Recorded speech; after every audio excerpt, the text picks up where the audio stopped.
بسم اللہ الرحمن الرحیم۔ السلام علیکم۔ ایک دکان پر لسی کا آرڈر دینے کے بعد ہم سب دوست آرام سے بیٹھے ایک دوسرے کو چھیڑ رہے تھے اور ہنسی مذاق کر رہے تھے کہ ہمارے سامنے ایک 70-75 سال کے بزرگ خاتون آ کھڑی ہوئی اور ہاتھ پھیلا کر بھیک مانگنے لگی۔ اس کی کمر جھکی ہوئی تھی، بھوک چہرے کی جھریوں میں تہ رہی تھی، آنکھیں اندر ہی اندر دھنسی ہوئی تھی لیکن جاندار تھی۔ اسے دیکھ کر پتہ نہیں میرے ذہن میں کیا آیا کہ میں نے جیب میں سکے نکالنے کے لیے جو ہاتھ ڈالا تھا اسے واپس کھینچتے ہوئے پوچھا، دادی آپ لسی پئیں گی؟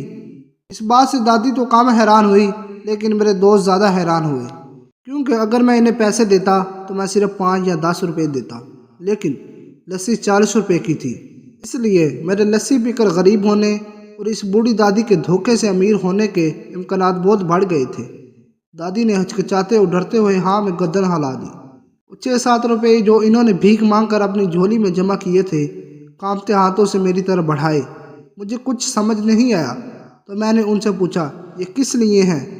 بیٹا، میری لسی کے دام میں یہ پیسے ملا کر چکا دینا۔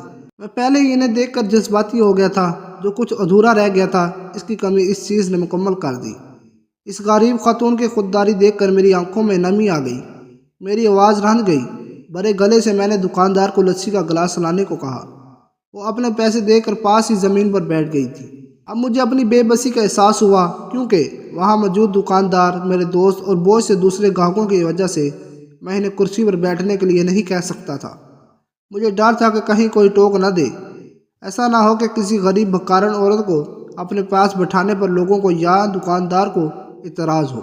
لیکن جس کرسی پر میں بیٹھا تھا وہ مجھے کاٹ رہی تھی جیسے کلوں میں بری پڑی ہو۔ لسی ہم سب دوستوں اور بوڑھی دادی کے ہاتھوں میں آئی۔ میں اپنی کرسی سے اٹھ کر نیچے زمین پر دادی کے پاس بیٹھ گیا۔ یہ میرا اٹل فیصلہ تھا، کیونکہ میں ایسا کرنے کے لیے آزاد تھا، اس پر کوئی اعتراض نہیں کر سکتا تھا۔ ہاں، آس پاس بیٹھے لوگ اور میرے دوست ایک لمحے کے لیے مجھے گھورتے رہے اور عجیب نظروں سے مجھے دیکھتے رہے، لیکن اس سے پہلے کہ وہ کچھ کہتے دکان کے مالک نے آگے بڑھ کر دادی کو اٹھا کر کرسی پر بٹھایا اور ہاتھ جوڑ کر میری طرف مسکراتے ہوئے کہا، بیٹھیے جناب، میری دکان پر بہت سے گاہک آتے ہیں لیکن انسان کبھی کبھار ہی آتے ہیں۔ دکاندار کے کہنے پر میں اور بوڑھی دادی دونوں کرسی پر بیٹھ گئے۔ اگرچہ دادی تھوڑی گھبرائی ہوئی تھی لیکن میرے ذہن کو بہت بے پناہ سکون اور اطمینان ملا۔ اس لیے زندگی میں جب بھی کبھی موقع ملے اپنے سے غریب کی مدد کریں اور پھر دیکھو گے رب آپ کے دل کو کس طرح سکون دیتا ہے۔